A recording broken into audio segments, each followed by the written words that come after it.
Hello students, आज हम vector की मिशनरी एक्सरसाइज देखते हैं। इसमें बहुत शानदार से क्वेश्चन है और बोर्ड के पेपर में काफ़ी क्वेश्चंस पूछे भी जाते हैं।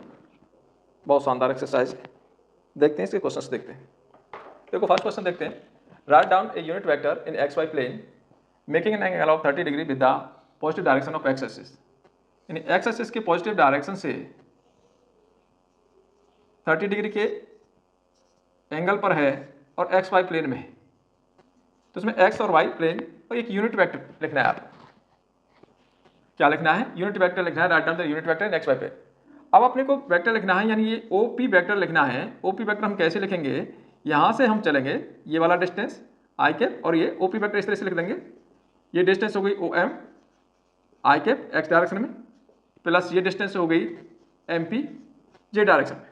अब ये कह रहा है कि ये यूनिट वेक्टर है, 1 यूनिट है, तो ये हम ओ एम निकाल लेंगे। तो ओ एम आ जाएगी ओ पी कॉस 30। तो ओ एम आ गया, ओ पी आपके पास 1 है, कॉस 30 की वैल्यू √3/2। तो ये हमारा ओ एम आ गया। इसमें लगाएंगे तो इसमें साइन आ जाएगा आपका। तो पी एम इजकल टू हो जाएगा ओ पी साइन 30। तो पी एम की वैल्यू आ जाएगी आपके पास साइन 30 की वैल्यू 1/2। तो ये पी एम आ गया। तो यहाँ ये रख देते हैं दोनों।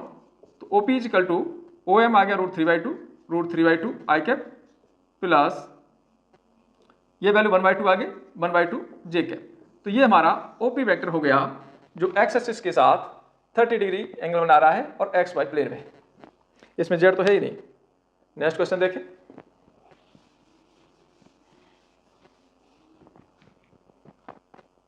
Find the scalar component and magnitude of the vectors joining the points.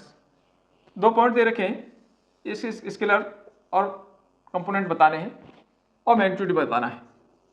x1 y1 z1 और दूसरा पॉइंट दे रखा है x2 y2 z2। तो PQ के आपको स्केलर कंपोनेंट लिखने हैं। तो पहले हम PQ वेक्टर लिखें। PQ वेक्टर कैसे लिखेंगे? x2 - x1 I cap plus y2 - y1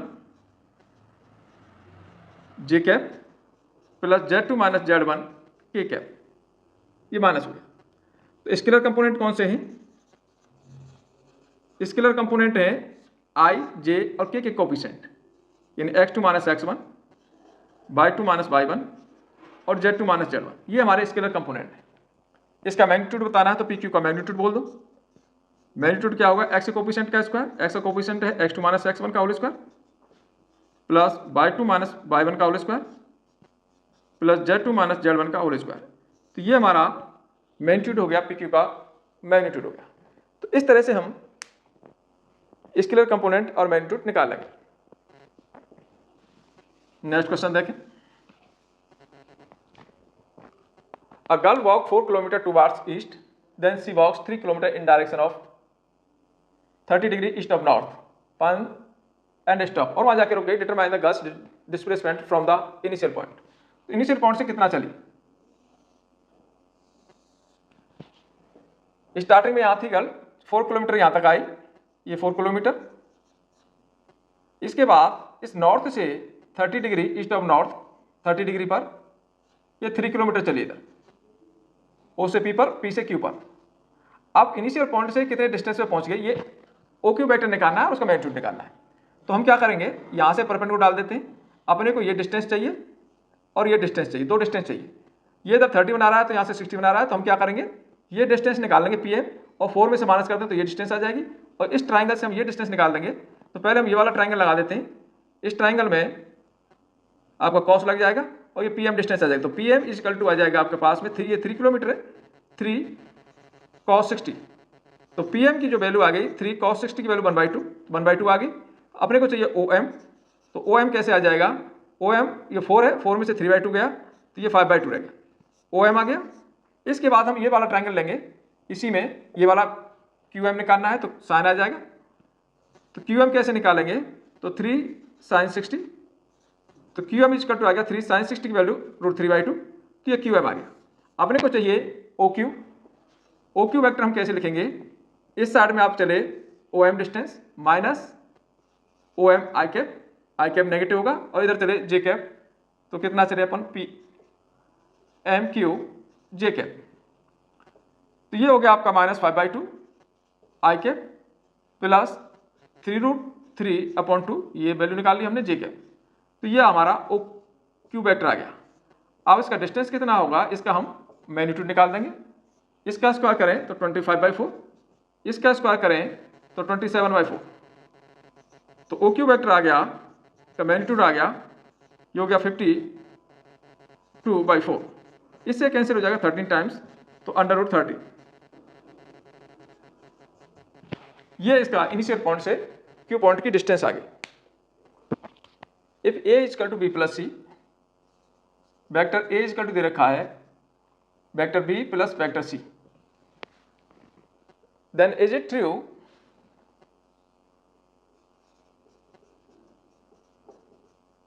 magnitude of C. तो ये बताना है क्या ये ट्रू है। Magnitude of A is equal to magnitude of B plus magnitude of C. तो हम क्या करें, इसका दोनों साइड में मैग्नीट्यूड ले लेते हैं और स्क्वायरिंग कर देते हैं। तो ऐसे आ गया वेक्टर ए का स्क्वायर मैग्नीट्यूड का स्क्वायर और बी प्लस सी के मैग्नीट्यूड का स्क्वायर।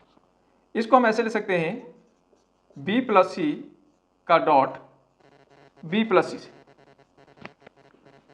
यानी magnitude of A square is equal to होता है ए डॉट ए, यानी एक वेक्टर का उसी के साथ डॉट प्रोडक्ट कर देते हैं तो मॉड ऑफ स्क्वायर आ जाता है। तो इसमें बी का बी से डॉट करेंगे तो mod of B square, B का सी से करेंगे तो बी डॉट सी, सी का बी से करेंगे तो सी डॉट बी, और सी का सी से करेंगे तो इसको मैं सी स्क्वायर लिख सकते हैं, मॉड ऑफ सी स्क्वायर। तो ये आ गया mod of B square, b dot c और सी डॉट बी सेम, तो बी डॉट सी ट्वाइस हो गया plus mod of C square. ये आ गया आपका मॉड ऑफ ए स्क्वायर। अब आपको बताना है क्या ये जो स्टेटमेंट लिखा हुआ है क्या ये सही है। अब यहां से देखें, इसको और सॉल्व करें तो ट्वाइस इसको ले सकते हैं बी डॉट सी को mod of B mod of C cos theta, मान लीजिए बी और सी के बीच में एंगल थीटा है, plus mod of C square. अब यहां कंडीशन आ जाती है अगर थीटा की value if theta is equal to 0 degree, तब आपका mod of A square equal to हो जाएगा mod of B square plus 2 mod B mod C cos 0 की वैल्यू 1 हो गई plus mod of C square, यानी mod of A square equal to आ गया mod B plus mod C का whole square, A square plus B square 2ab, दोनों side से हमने स्क्वायर हटा दिया तो mod of B plus mod C, यानी mod A equal to mod B plus mod C आएगा। ये कब आएगा, जब थीटा की वैल्यू 0 डिग्री है। अगर आपकी theta is not equal to 0 degree, अगर 0 डिग्री नहीं है तो कुछ ना कुछ वैल्यू आएगी, जब कुछ ना कुछ वैल्यू आएगी तो ये होल स्क्वायर नहीं बनेगा। तो उस कंडीशन में आप ए का magnitude vector B plus mod of vector c के इक्वल नहीं होगा। तो इसमें दो कंडीशन होती हैं, अगर थीटा 0 होगा तो इक्वल होगा, अगर थीटा 0 नहीं है तो वो उसके इक्वल नहीं है।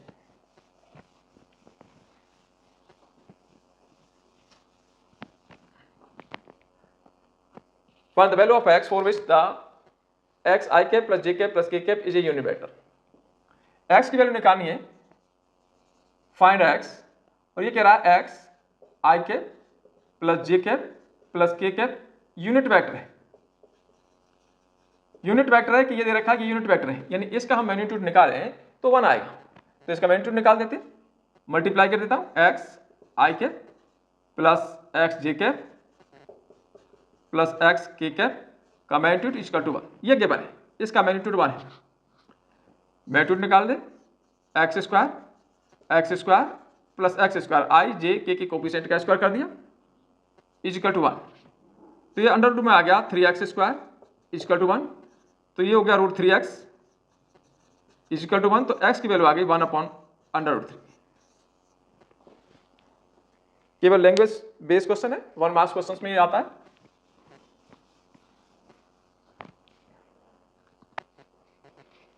Find a vector of magnitude 5 unit and parallel to the resultant of the vector a and b। a कोई वेक्टर दे दिया 2i प्लस 3j माइनस के, ये कोई एक वेक्टर है a। b वेक्टर है i minus 2j plus k, i minus 2j plus के।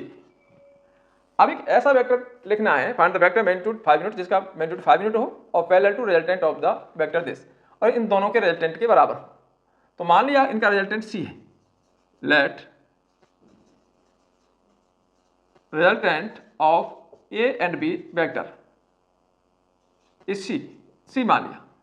तो सी वेक्टर हो गया ए प्लस बी के बराबर, ए और बी दोनों को प्लस कर दें तो सी वेक्टर आ जाएगा, तो ये आ जाएगा 3i कैप प्लस जे कैप, के आपका 0 है।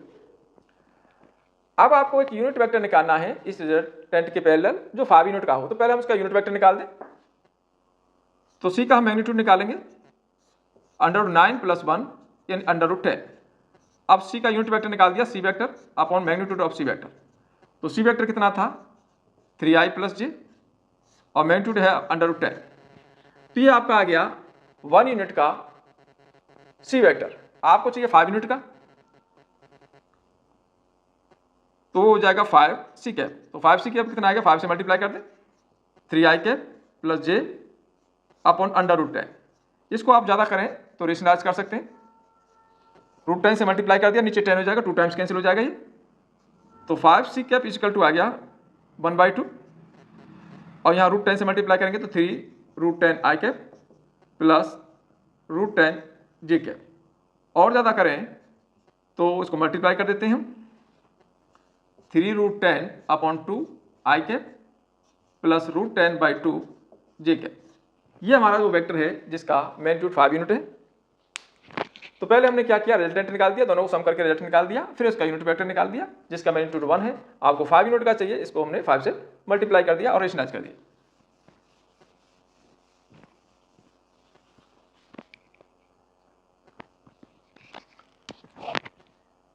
If A B C 3 vector दे रखे, find a unit vector parallel to the vector 2a - b + 3c। तो ए बी सी 3 वेक्टर दे दिए, एक कोई वेक्टर इस तरह से है, ये 3 वेक्टर है, ये है i + j + k, i + j + k,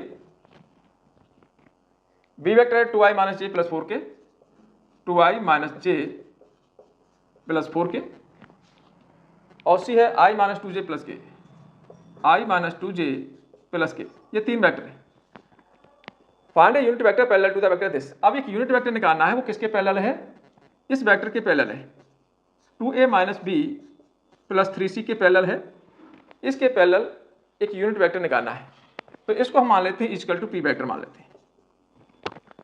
तो इसको हम सॉल्व कर ले, पहले p आ जाएगा हमारा, तो p वेक्टर आ गया 2 × a का मल्टीप्लाई कर दें i + j + k minus b है 2i - j + 4k plus 3 × c है i - 2j + k।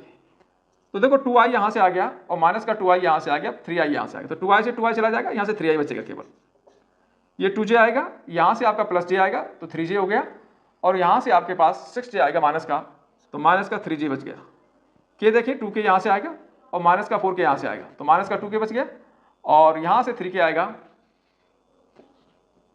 तो 2k ये है, माइनस का 4k है तो माइनस का 2k रह गया, और 3k यहाँ से है तो प्लस का k बच गया। ये p आ गया आपका। p का मैग्नीट्यूड निकाल दें 9 + 9 + 1 यानी √19 आ गई। अब आपको क्या निकालना है, p का यूनिट वेक्टर निकालना है। तो p का आप यूनिट वेक्टर निकाल सकते हैं, p वेक्टर और p का मैग्नीट्यूड। तो p वेक्टर तो हमने यहाँ से निकाल दिया, ये रहा, तो यह आ जाएगा 3i - 3j + k upon p का मैग्नीट्यूड √19। ये हमारा यूनिट वेक्टर है। किसका यूनिट वेक्टर है, इसका यूनिट वेक्टर है। 2a - b + 3c का हमने यूनिट वेक्टर निकाल दिया, इसको p मान लिया एक छोटी डिजिट लिखने की वजह से, और इसके बाद हम p कैप निकाल दिया। नेक्स्ट क्वेश्चन देखें।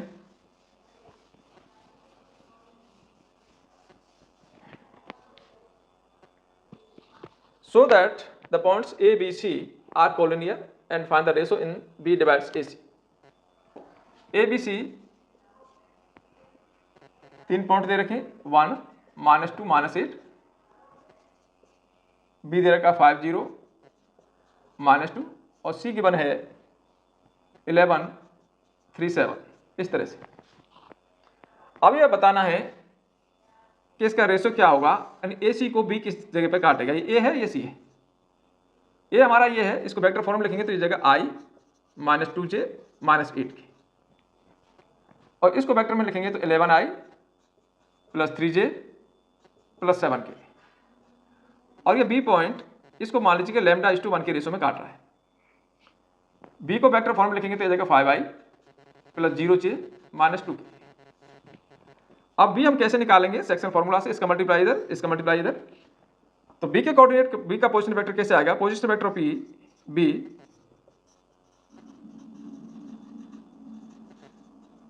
लैम्डा का मल्टीप्लाई इधर कर दें तो 11 लैम्डा, और 1 का इधर कर दें plus 1 upon lambda plus 1 I cap.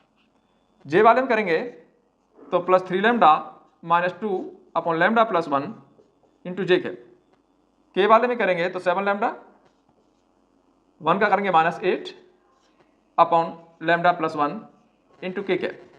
अब बी तो अपने को दे रखा है कि बी यहाँ दे रखा है कि 5i प्लस 0 इंटू जे माइनस 2 के, तो दोनों का हम कंपेरिजन करा देते हैं। इन दोनों कंपेरिजन करा दें तो देखो यहाँ पर जे का जो कोफिशिएंट है 3 lambda minus 2 upon lambda plus 1 है, इधर 0 है, तो हम सीधा 0 वाले से करा देते हैं, तो ऐसा आ जाएगा 3 lambda minus 2 upon lambda plus 1 is equal to 0। तो यहाँ से लैम्डा की वैल्यू 2/3 आ गई। अब ये लैम्डा की वैल्यू 2/3 अगर इसमें रखते हैं तो ये आपका 5 आना चाहिए, या 5 है, तो लैम्डा की वैल्यू इसमें रख देते हैं 11 lambda plus 1 upon lambda plus 1, इसको निकालते हैं 5 आना चाहिए, तो 11 इंटू 2/3 प्लस 1 और 2/3 प्लस 1, तो 22 प्लस 25/3 और ये हो गया 5/3, तो ये हो गया 25/5, तो ये वैल्यू आ गई 5। तो ये वाला पॉइंट आपका आई का कोफिशिएंट 5 आ रहा है। ये डालते हैं 7 lambda minus 8 upon lambda plus 1, इसमें लैम्डा की वैल्यू 2/3 डालें, माइनस 8/2/3 प्लस 1, तो ये हो गया हमारा 14 माइनस 24, 14 माइनस 24, तो माइनस का 10 बचेगा और 3 तो कैंसिल हो जाएगा अपॉन 5, तो इससे कैंसिल हो गया, ये आ गया -2, तो ये आपका -2 है। तो कहने का मतलब ये हो गया कि ये जो पॉइंट है, जो बी पॉइंट है वो ए सी के ऊपर है, therefore B lie on A C, B lie on A C, hence A B C are collinear. जब बी ए सी के ऊपर है तो इसका मतलब क्या है कि ए बी सी कैसे है, कोलिनियर है।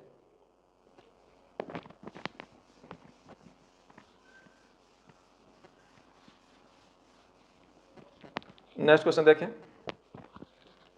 सो that the direction cosine of the vector equally incline to the axis O X O Y O Z are this.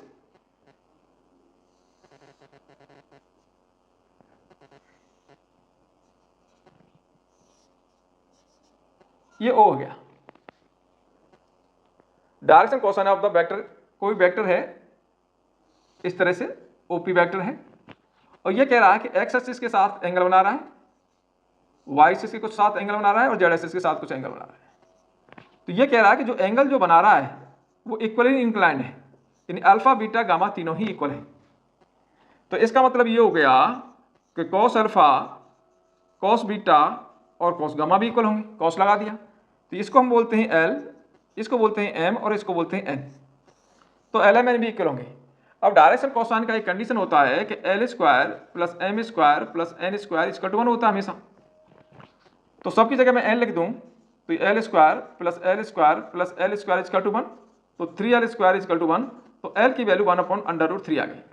L M N तीनों इक्वल हैं तो एम भी 1/√3 आ गया और एन भी 1/√3 आ गया। तो यही आपको प्रूव करना था, टू प्रूव करना था कि इसके डायरेक्शन जो कोसाइन है एल एम एन है 1/√3 और 1/√3 एन की वैल्यू। तो ये चीज़ अपने को प्रूव करनी थी, ये हमारी आ गई। तो यह समझना ये है कि ओ एक्स ओ वाई और ओ जेड के साथ, O X O Y O Z के साथ इक्वली इंक्लाइंड है, यानी जो एंगल बना रहा है वो सारे एंगल कैसे हैं, इक्वल है।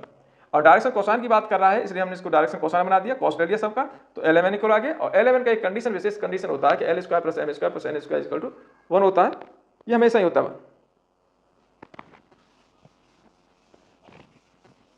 ये बहुत ही शानदार क्वेश्चन है, 2-3 बार आया हुआ है। काफ़ी ज़्यादा पूछा भी जाता है।